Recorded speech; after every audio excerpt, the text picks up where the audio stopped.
E agora a gente vai falar sobre um tema leve, a gente vai falar sobre empreendedorismo com a Carolina Mendes da Costa, que é fundadora de uma fintech que oferece um sistema de gestão que ajuda cabeleireiros e tatuadores a organizar os pagamentos recebidos dos clientes. Carolina, mais uma vez, obrigada pela sua participação aqui no programa. A gente estava conversando aqui, você tem 22 anos, ou seja, você é super nova, mais uma jovem empreendedora. Eu queria saber como que você, que é fundadora da empresa, né, como você teve a ideia de fundar essa companhia? É muito engraçado, porque eu sempre quis trabalhar no mercado financeiro. Eu tive a sorte de ter uma mãe que era uma super líder, foi VP de banco internacional e desde pequena eu olhava para ela e falava, quero ser que nem essa mulher. E ela trabalhava em banco, então desde meus 13 anos eu falava, vou trabalhar em banco com certeza. E aí entrei no INSPER com 17 anos, porque eu achava que eu queria trabalhar no mercado financeiro. Entrei para a Liga de Mercado Financeiro, como se fosse uma empresa júnior. E aí virei líder dentro dessa empresa júnior e aí foi minha primeira experiência de liderança, né, gerando projetos, etc. Eu falei, opa, gosto muito de fazer esse negócio, que é fazer análise financeira.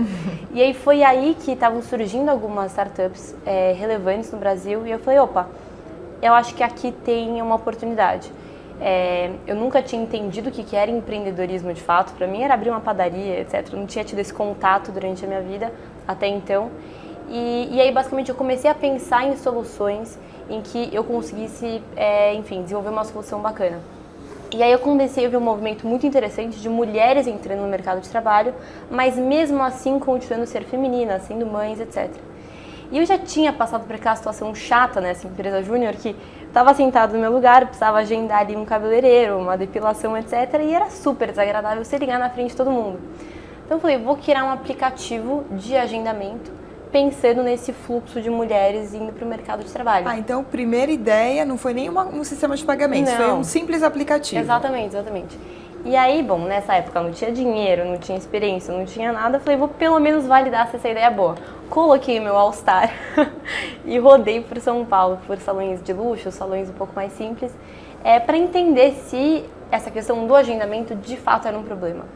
E aí eu comecei a perceber que muitos salões achavam super bacana, alguns deles nem tinham computador, mas que a grande maioria não pagaria por esse serviço. E aí, bom, olhei várias empresas lá de fora que já faziam algo parecido e eu falei, realmente é um modelo muito difícil de você crescer, principalmente monetizar esse modelo. Só que nessa época já tinha esse olhar financeiro, querendo ou não, vinha como parte de mim. Sim. E eu tinha desenvolvido ali alguma relação com algumas dessas proprietárias de estabelecimentos. E aí eu falei, meu Deus, o fluxo de pagamento desse modelo de negócio tem muitos problemas. E aí surge a primeira ideia da Lapag. Então a Lapag nasce de uma solução completamente diferente, mas aí volta aí para esse mundo das finanças. Vocês estão operando há mais ou menos um ano, né? Isso, exatamente. Então foi no começo do ano passado que você começou teve essa ideia e aí você criou um time de desenvolvedores para desenvolver, é um aplicativo, como é que funciona? Tá, então foi meio louco, né? Porque eu tive essa ideia, eu estava na metade da faculdade. Então, até a ideia de desenvolver, até eu fazer essa pesquisa de mercado, etc., foi mais ou menos um ano e meio ali realmente cozinhando tudo aquilo. Até que a gente, eu e o Marcelo, meu sócio, a gente sai da faculdade e a gente decide realmente tocar esse negócio com 100% do nosso tempo. E isso foi em janeiro do ano passado. Uhum. Então, em janeiro do ano passado, a gente captou, a gente levantou o investimento e a gente vem expandindo o time, etc., para, enfim, levar a operação para quase todos os estados do Brasil. Você consegue abrir o número de funcionários que vocês têm hoje? Então, atualmente a gente está caminhando para 30 funcionários. 30 funcionários. Números de faturamento ainda é estratégico, não pode contar, né? Vida de startup. E qual que é a principal dificuldade? Você falou que tem muitas dificuldades no sistema de pagamento. Qual que é a principal dificuldade? Porque eu acredito que a gente está falando de cabeleireiros e está falando também de estúdios de tatuagem, mas a gente pode entender que essa é a dificuldade dos pequenos empresários do Brasil em geral, né? Isso. O que você identificou?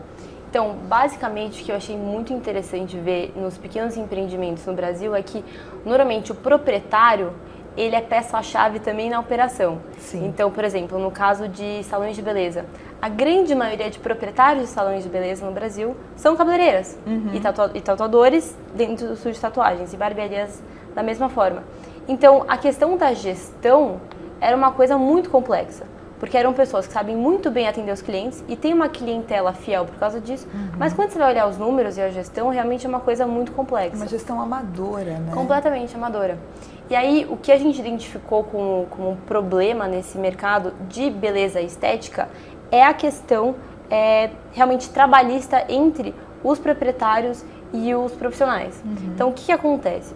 Dentro do salão de beleza, estúdio de tatuagem, barbearia, não existe uma relação seletista entre o proprietário e os profissionais. Eles são como se fossem parceiros. São informais, São né? informais. Hoje em dia até tem leis que eles conseguem fazer um contrato de trabalho que chama contrato de parceria, mas basicamente eles são parceiros. E esses profissionais, eles recebem 100% por comissão, 100% comissionados. Só que o que acontece na prática? A gente vai no salão, faz mão e pé.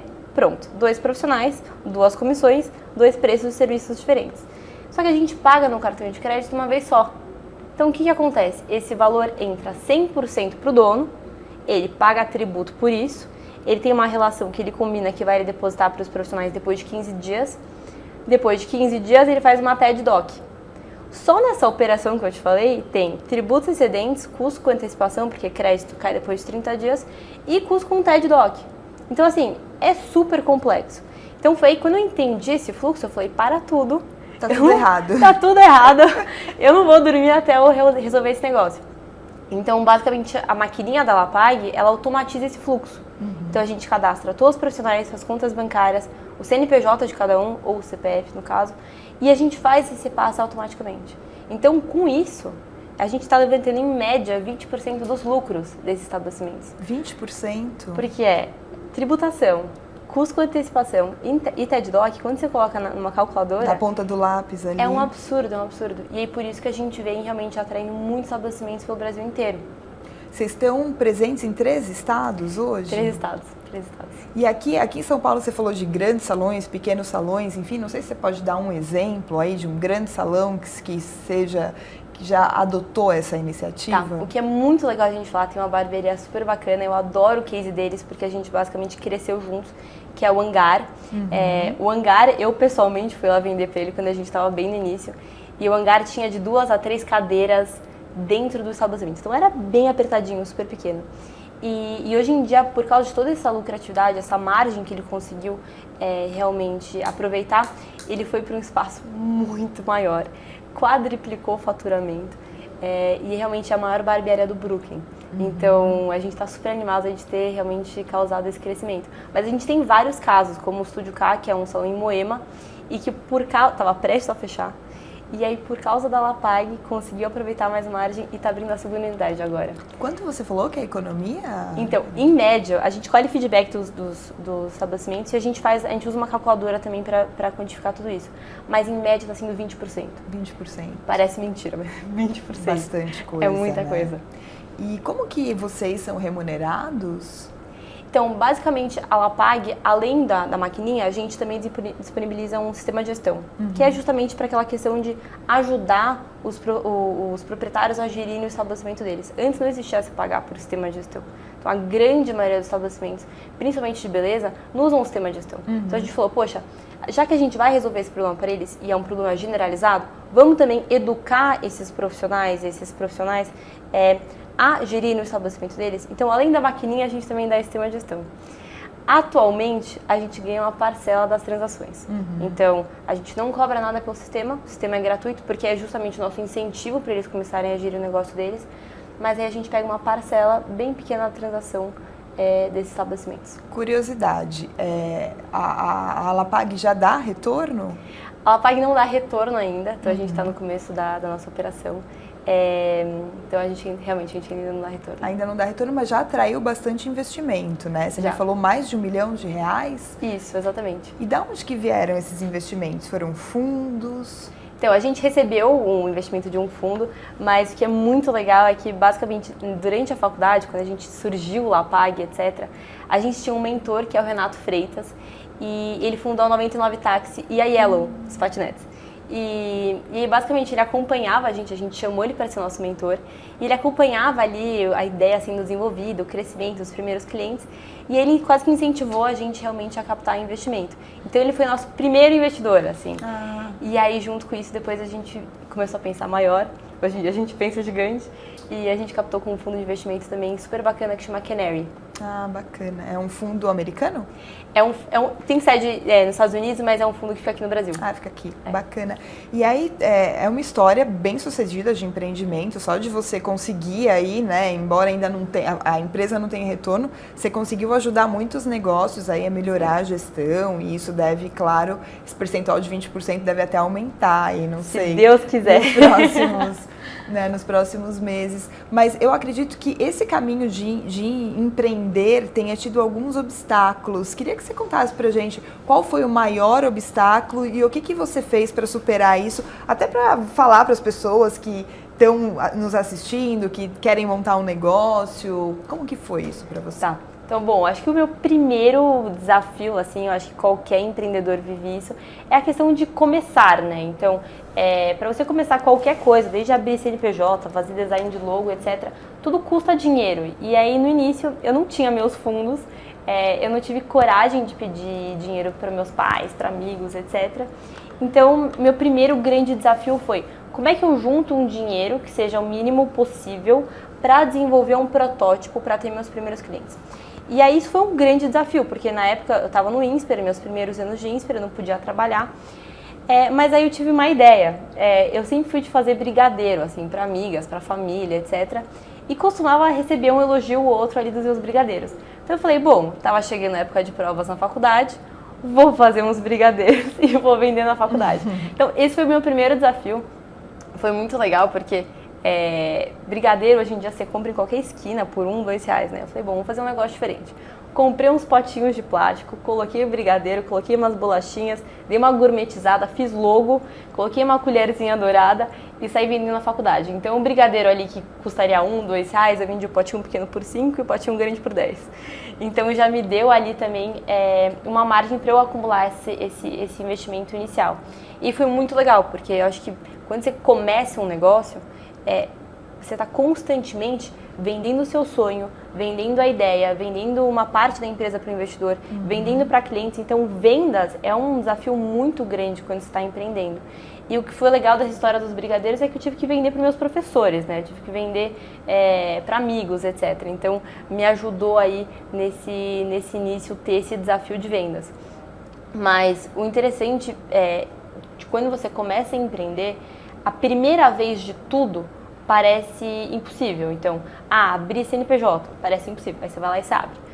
Começar a contabilidade parece impossível, aí você vai lá e começa.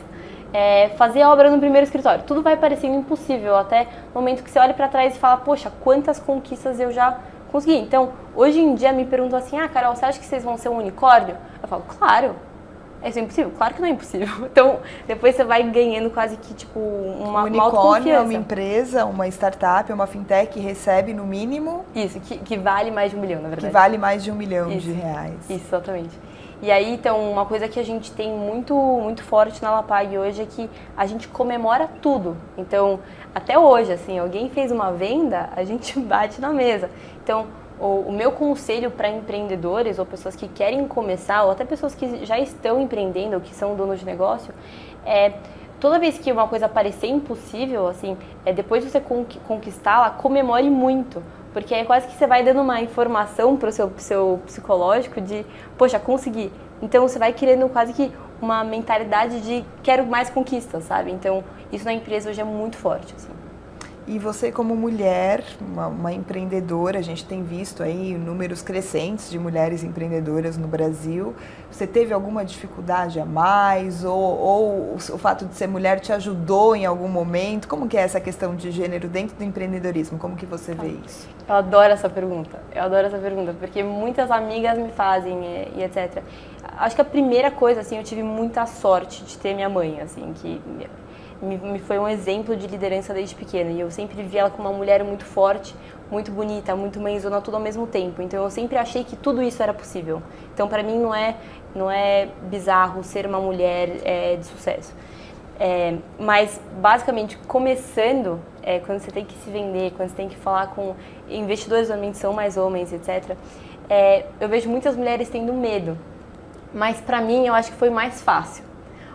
E eu faço questão, às vezes, de ir de rosa e ser bem feminina, etc. Porque, normalmente, o preconceito é muito grande. Só que aí, quando você começa a falar e você descasa esse preconceito, a imagem que fica muito superior. Então, pra mim, sinceramente, foi até mais fácil. Foi um obstáculo vencido, digamos Exatamente, assim. exatamente. Tá, joia, Carol. Obrigado por ter vindo aqui, contado a sua história. Desejo toda a sorte do mundo à sua empresa. E quando você puder voltar aqui e nos contar números, pode deixar. Falar, quem sabe já como um unicórnio, tá mais do que convidada para voltar. Obrigada, foi um prazer. Tá bom? Obrigada.